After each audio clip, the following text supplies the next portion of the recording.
It's your boy Trinidad James, man, and this is the last episode of the year of Camp James.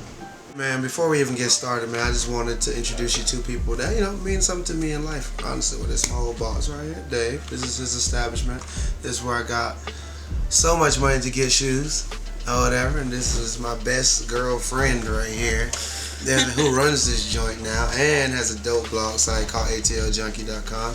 You guys make sure to go check that out, you know what I'm saying? So, hey, you guys tell them hey, the world tell them hey back. Man, make sure that you subscribe to Gold Gang TV. We're just trying to get our views up and let more people, just have a good time like how you guys have a good time. With my favorite brand of tennis shoes and just a couple of items I think you guys might like to see. And a special guest. So, moving forward, we're gonna go this year's Bread Ones. I'm gonna tell you that this might be my favorite release of the year from a Jordan, for the most part, that I own. Because for the aspect of, the shoes came out at least 4 times, where we have the originals, then we have 2001s, then we have 2009s from the pack, we got the band ones, and well, now you got these that come out on the 28th. I really enjoy the shoe. This is the shoe I can honestly say this year I wore the most out of a shoe that I bought. Dirty bottoms. I've been wearing them. I really have. But, the quality is amazing. Quality is amazing. I really enjoyed it. They really kept it. I know a lot of people complain, once again, about the quality of the tennis shoes, but the Jordan 1s is official. That's mine time. This pair in front of me, this right here, 2013, amazing. And I have the band ones also. So there's no difference. The band ones, leather might be softer, maybe, but I'm gonna tell you this right here, this shoe is good. I really enjoy it. Jordan band ones. Man, good shoe. Carmines. Picked up a new pair of Carmines finally. Shout out to, I think it's called Soul Searching in Tennessee. They had a nice little sneaker show out there not too long ago, and I picked up some nice purchases, and this was definitely one of them. I mean, any sneakerhead knows that the Carmines, just in general, is a sneaker that it holds its weight. It's up there with some of the top shoes in the game. So I already had a pair from I caught back in the day. I think I bought it off of a person used. So even when I started doing music, this is I wanted to have my own fresh pair that I said like, oh, I messed it up, or it's used because I used it. My other one was used because when I bought it from somebody used. So I had to buy me a fresh pair, man. And I got a good price on it, definitely. Whatever, I respect. I got it in the package, the one from the 6 and 17. There we go, those black 17s, which I'll show you guys next. I really enjoy having this shoe. Like I said, for any sneakerhead, a lot of sneakerheads have this shoe, but at the same time, a lot don't. And some might even sleep on it, but this is a very OG shoe. I really appreciate this shoe a lot. I'm gonna leave this up here and I'll show you the 17s. Yeah, I wore them. I couldn't wait. This is my first time. This pack, when I really look back on it now, from when this pack came out, when they was releasing the packs, I probably didn't get this pack, well, for one, couldn't afford it, because that $324 was expensive as crap. But looking back on it now, I should have made it my priority to get this particular pack, because I actually like the 17s. I do. I'll be a liar to you. I haven't peeled my stick off yet because I'm bougie. Sorry. I will eventually if it doesn't come off by itself. But I really like the shoe. It's comfortable. I'm planning on playing basketball in it soon. Like, as you can see, I wore them. Whatever. Definitely. But it's a really good shoe. The flap comes off if you wanted to. Whatever. I remember my homies having this shoe back in the day, and I was like, why did you spend so much on this shoe? I remember because it came with a suitcase. But now I get it. This is a dope shoe, and I'm really happy to have it, man. Really, shout out to Soul Searching, man. Shout out to those guys who I bought this pack from. I really appreciate appreciate the love. Moving forward, since we're talking about 6s and 17s, I guess I'll get the hype started first. So you look at this shoe, infrared 6s, right? These come out in 2014. I just want to put that out there. I know we remember the countdown pack from 2010. I think it was like in June time or around June time. I think they came out with the countdown pack, which was a dope packaging.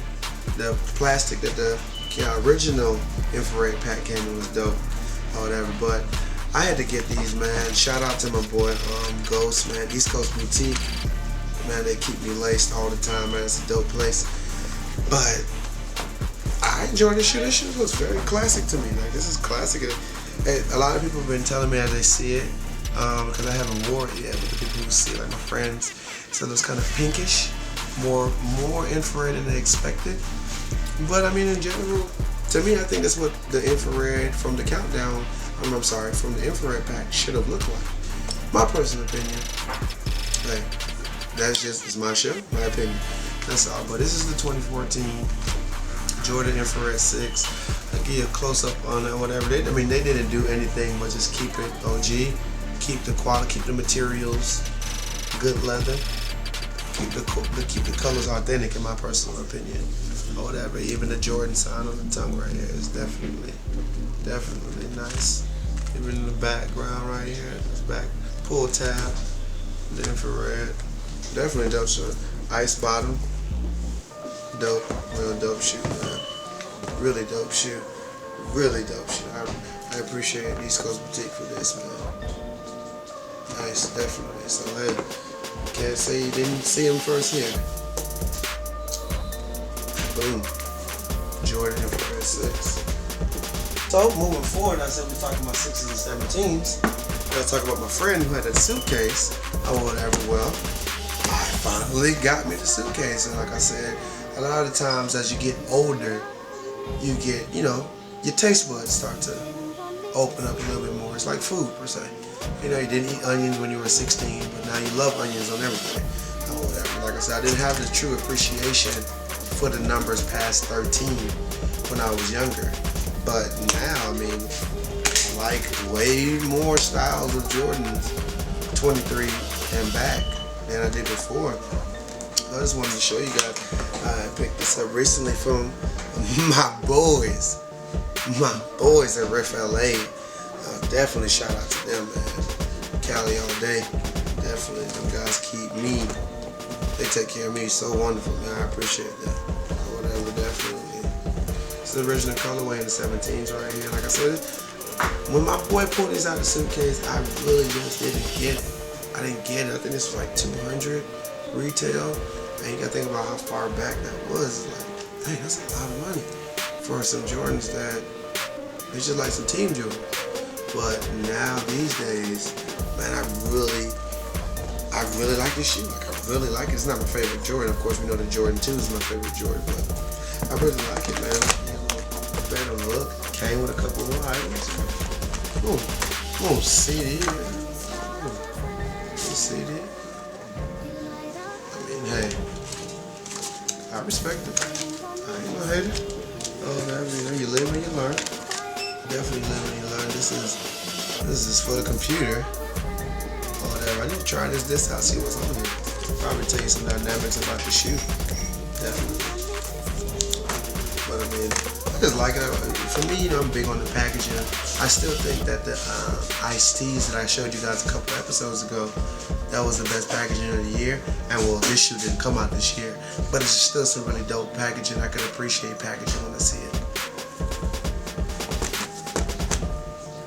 Let's talk about some of these 10s. Let's talk about something that came out not too long ago. Dornbecker 10s. Now, what I'm going to tell you is this. The Dornbeckers mean a lot to me. When I say a lot to me, from the aspect of I camped for the first pair of Dornbeckers, which was the Dornbecker 2. And ever since then, moving forward with the Dornbecker 6, 3, 4, 9, it's always been like, yo, this was for a dope cause. and that's why I really enjoy the Dornbeckers. But I'm gonna honestly say, even the 5, I'm gonna honestly say that the 5, that was the Dornbecker for me this year. This was one of the first years that the Dornbecker, well, Nike Jordan brand, they released 2 Dornbecker Jordans in the same year. The 5 to me was a way better shoe, or whatever. Honestly, the 10 and the foam posits were the shoes that I purchased. You know, I purchased because I wasn't able to get them out of the store because we all know the hype of the shoe. But I can honestly tell you that I feel bad because from the aspect of, this is not a good shoe. This is not a good shoe. I strictly bought it for the cause, but when you really think about it, the cause didn't get none of the money that I spent on it. So it's almost like I got this Jordan and I gave away the foam posit because it just disgusted me that much. When I actually seen the shoe in person, I was like, oh man, I feel like they let me down as far as how much detail they put into the shoe. But it's just my personal opinion. And when I feel even twice as bad because I spent so much money on 2 pairs of shoes that the kids at the Dornbecker Hospital didn't even get the money, and I don't like the shoes. So I do buy the Dornbeckers strictly for the cause, and I'm a Jordan fan, and I want to have the whole collection, but I can honestly say they let me down on this shoe. That's just my personal opinion. You can love the shoe, you can buy the shoe. I don't want to change your opinion on it, but when I got the shoe, I wasn't impressed. Just me personally. And I was like, man, that was a waste of my money. Because the kids didn't even get the money. But I'm going to show you some details on it. I mean, they kept it true to the 10 silhouette. The stats, it's a clear bottom with the red under it or whatever. So they definitely kept the stats at the bottom. And then the flake going around here on the side. There's some cool features on there, you know. The red speckle. I don't know if it's supposed to be red cement or red blood splatter. But man, shout out to Daniel Pennock, 12-year-old Daniel. He made this shoe with the help of Nike, and I'm not saying this to disrespect Daniel or his family. I appreciate them. I'm just sad that the money that I spent on the shoe didn't get to Daniel, and I just wasn't a fan of this particular design. I felt like they could have done it a lot better. But at the end of the day, this is just my personal opinion. Dornbecker 10s.